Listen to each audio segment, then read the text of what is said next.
Assalamu alaikum. Uyg'ur ovozi gazetining o'quvchilari. Bugun bizning gazetimizning hozirda mehmonda Almut viloyatlik maslahatning deputati Bilaldin Talg'at o'g'li O'shurov.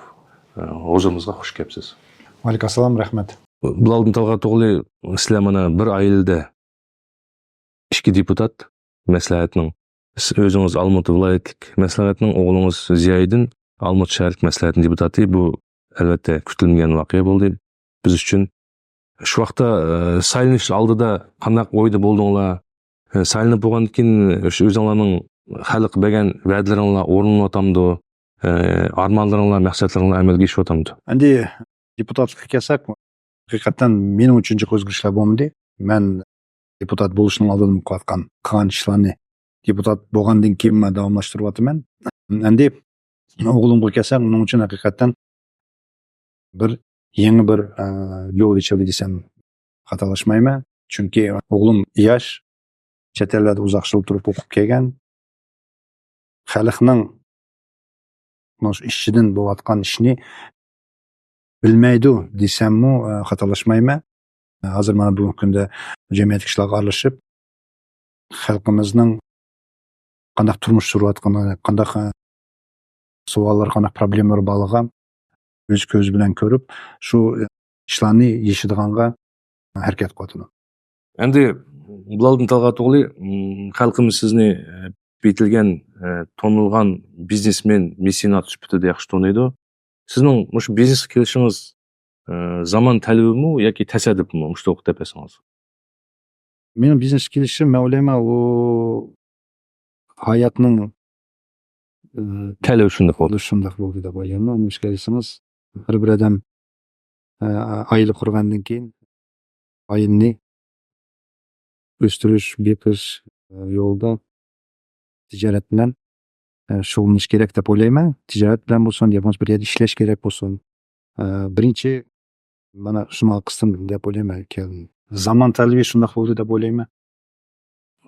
Siz bilishimizcha uşaq tijorat bilan shug'ullangan, hatto yuk tushagan, hatto harvo so'ragan deb anglaymiz. Shu to'g'ri qisqacha deb aytsangiz. Rost endi o'zim chelak chungur o'sgandan keyin Almutga kelib, to'da student bo'lib, o'qib turgan vaqtlarimda rost degandek yukni to'shidik, savdo qildik, bir kishilarni qo'ldan ishladik. O'zimni tijoratchini ochqichim. Endiki savolimiz, siz Almut viloyatlik maslahatining deputati sifatida deputatlarning, xalqning, sizni saylagan xalqning muhtojini tegishli organlarga yetkazish sizlarning asosiy vazifalaridan biri. Buni yaxshi tushunsiz. Siz xalq bilan pat-pat uchrashib turamsiz. Xalq sizga qanday savollar bilan, o'zlarining qanday problemlar bilan murojaat qildi? Endi xalq bilan haqiqatan uchrashaman. O'zim deputat ritida mandaqmi xalqning asosan keldig'ini turmushlik savollar. Yezlardagi suv, ya bo'lmasa maktab savollari bo'lsin, yo'l masalasi bo'lsin, har qanday turmushga bog'liq savollar bilan murojaat qildi. Deputatskiy zaпрос deymizmi? Deputatlik talab. Bir deputatlik talabni atab o'talamsiz. Endi shu o'zimning deputatlik ish bayonimda menga 4-5 qatam murojaat qildi. Endi deputatlik. Shularning murojaatini hukumatga yetkazib, suv to'g'riliq bo'ldi. Keyin xalqlar uylarini, sog'an uylarini, olgan yerlarini zanglashtirish to'g'riliqlar keldi, yo'l to'g'riliq keldi. Shularni o'zimning deputatlik nimani foydalanib, hukumatga murojaat qilib, yezib, xalqlarga o'zimning javobini berdim. Hal bo'lgan masalalar bormi aslida? Hal bo'lgan masalalar bor. Bisaqash masaladagi hukumat o'rni bo'ldi, so'roqlar borlarning. Keyin Guldalada aeroportning yenda silingan uylar to'g'riliq so'roqlar keldi. Shularning endi qanday shishildigan yo'llarni hukumatdan elib, hukumatning zangli turida qanday so'roqlarni shishga bo'ldigan javobini xalqning quloqiga yetkazdik. Xayrixohlik albatta vijdon amri bilan bo'ladigan narsa. Sizning ko'plagan xayrixohlik, saxovatlik ishlaringiz haqida anglab tushiramiz. bildiğimiz koldu balanın hemsi misat emas go. Sizning mushu yo'lga tushishingizga nima sabab bo'ldi? Endi bir nima sabab bo'ldi deb aytolmayman. Men o'ylayman bu xayr qilish bu menga bir bergan bir baxt deb o'ylayman. Nimishga desang, o'zing deb ketding, ko'p odam qilmaydi deb. Haqiqatan uni qilishni bilish kerak deb o'ylayman. Bizning ajdodlarimizda bo'lgan ishlar, mening buvam qo'li kang kishi odam bo'lgan, keyin dadam bizga ashta tarbiya bergan, o'zi shunday ishlarni qilgan. Endi mening shaxsan mening umrimda menga saboq ritida men biroz vaqt tayin yaqin Dumrat aka Qo'ziyev bilan aralashib qoldim. Shu odamning qilgan ishlarini ko'rib, shum bir sabab bo'lib qoldi. Xayrxalq demoqchi, yaqinda Parij Olimpiadasining kumush sohibi Nariman Qurbonov Qozog'istonga kelgandan keyin ijtimoiy torlarda har xil mish-mishlar desak bo'ldi, taqidi Narimanga Uyg'urlar sovuq qildi degan paranglar bo'ldi.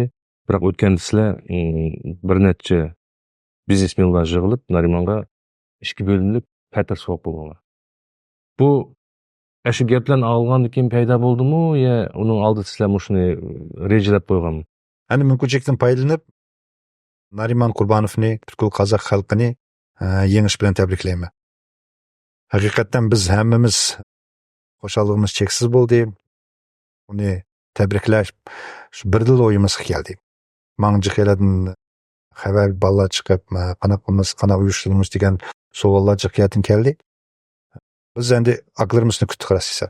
Medeniyet merkezlerimizni kutdik. Şunlaşqa mevzemmen de bir seferde bu kaldım. Raportga berip kutulan mümkünçük bo'lmadi. Şu keyin Nariman biraz yüz ağırdı. Yaxşı bo'lib chiqqandan keyin şu mashg'uldan zallığı berip şu mümkünçükten paylanıp özümüzning ko'nglini ko'rsatdik. Shu kuni yoningizda bir to'p tijoratchi o'zimizning milkning vakillarini yosh bolalarni ko'rdik. U bolalarni yeng boylar deyishga bo'lamdi. Endi yeng boylar deb aytishga bo'lmaydi deb o'ylayman. U bolalar bundan tijorat yurgan bolalar, yosh bolalar bo'lsin, cho'ng ovqatlanib qotgan bolalar. Aka bizma shu Narimanga ulushimizni qo'shsak deb yig'ilib Alisher Sasıkov, Cevdet Aysarov, Arsen Abdullayev, Alimjon Sharipov, Muradil Savutov, Rustam Abitov degan bolalar hammasi bosh qo'shib Nariman Qurbonovga qiz Almatning o'rtasida kvartira berdi. Bu yoshlarni bizning Gestxalan arsida ang'alaba, biroq aytishingiz bo'yicha xeyli faoliyatchan bolalar o'xshaydi. Hozir mush yoshlarni jamiyatlik ishlarga jalb qilishga bo'lmamdi. Bizning prezidentimiz o'zi Qozog'iston Xalq Assambleyasining 33-sessiyasida yoshlarni siyosatga jalb qilish to'g'risida aytib, hatto har bir etno madaniyat markazining raisining o'rinbosarligiga yoshlarni saylash taklifini bergan. Nayt o'rinliq savol. Endi bu bolalarni haqiqatan jalb qilish kerak jamiyat ishlarga. Olamda emas, jalb qilish kerak deb o'ylayman. Nimishga desang, bu bolalar uningsizmi qilayotgan ishlar jiq jamiyat ishlarni. Endi hozirgi vaqtda bizning shu madaniyat markazimizning birligining yo'qligi, yigit boshlarimizning birligining yo'qligi, men o'ylayman bu bolalarga jiq o'ylanishga o'rin qo'yyotdi deb. Qaysi jamiyat markazi bilan ishlaymiz, qaysi yigit bilan ishlaymiz, kim bilan bo'layli degan fikrlar to'g'ri deb o'ylayman. Shunga agar bizning bir madaniyat markazimiz birlashib, hammamizning ishi bir yerda qo'limiz bir yangidan chiqqan bo'lsa, shu bolalarni kelib jamiyat ishlarini qiladi deb o'ylayman. Endi shu javobingizdan keyin buni savol paydo bo'lyapti. Haqiqatan hozir bizda ko'plagan jamiyatlik tashkilotlar bor, hatto ikki jumhuriyatlik tashkilot bor. Oxirgi vaqtlarda Qozog'iston Xalq Assambleyasi aralashib shu madaniyat markazlarini bir yerga jamlab bir lider saylanlar degan ideyani olg'a suryapti. Shunaqa takliflar beryapti. Shunga sizning o'y fikringiz qanday shu birlashish masalasiga? Qozog'iston Xalq Assambleyasining raisining o'rinbosari Marat Almasoğlu Almato'ga kelib bizning ziyolarimizni, tijoratchilarimizni, madaniyat markazlarimizni hammasini beshini qo'sh. Bizga birlashishning taklifini berdi. Hammamizni shu liderning qishig'iga birlashib ishlashga taklif qildi.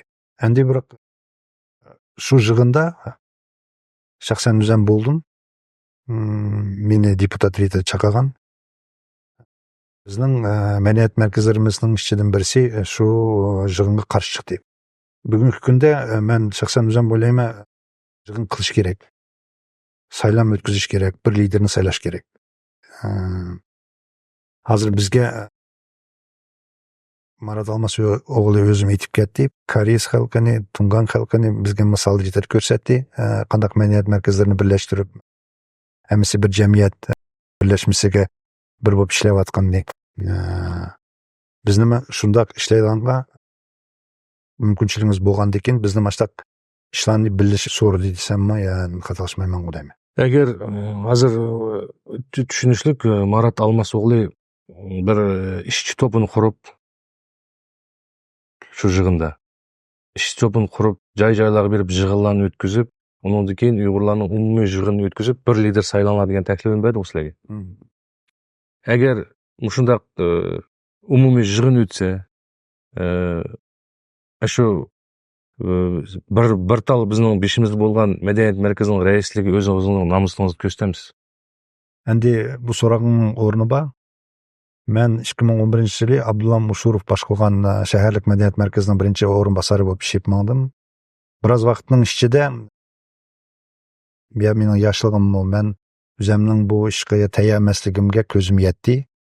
Chunki jiq narsani o'zimning ashta mijozim bor, o'yimlik, ichimlik fikrimni udullayman.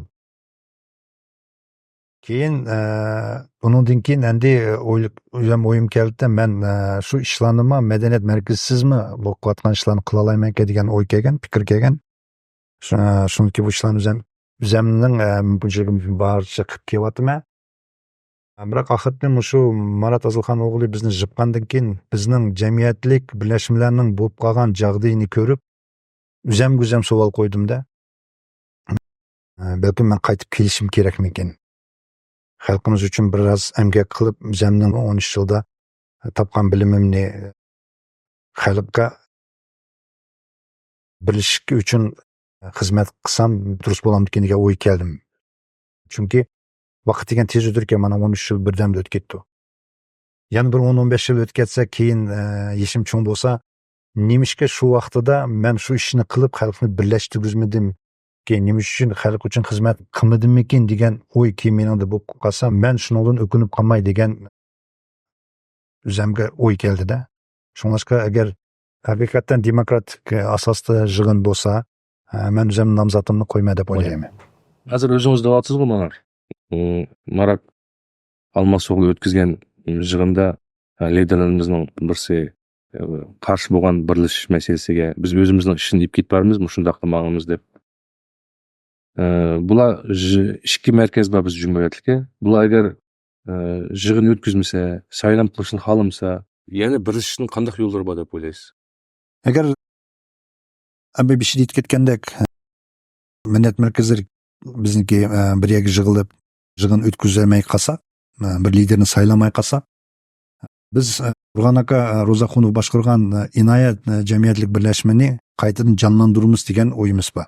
Shuning ostiga bu assotsiatsiya bo'lgandan keyin shuning ostiga shu jamiyatlik birlashmani yig'sak degan o'yimiz bor. Shuning orqali ish qilamiz mumkin degan o'yimiz bor, biroq hozir uni qaytadan jonlantirsak, yana bir 3-chi tashkilot paydo bo'ladi-da. Shuning bizga bugungi kunda Uyg'ur xalqiga kerakmi degan savol qo'yilyapti so'zimizga.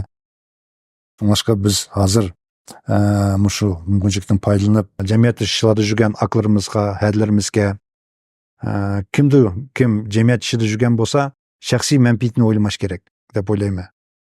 Chunki bugun sening qilgan ishingdan kelajak urpog'ing ya shuni yaxshiligini ya shuni yomonligini ko'rishi mumkin. Shu fursatdan foydalanib, yana bir qatam hammamizni birlashishga chaqiraman. Rahmat. Sizga samimiy suhbatingiz uchun ko'p rahmat.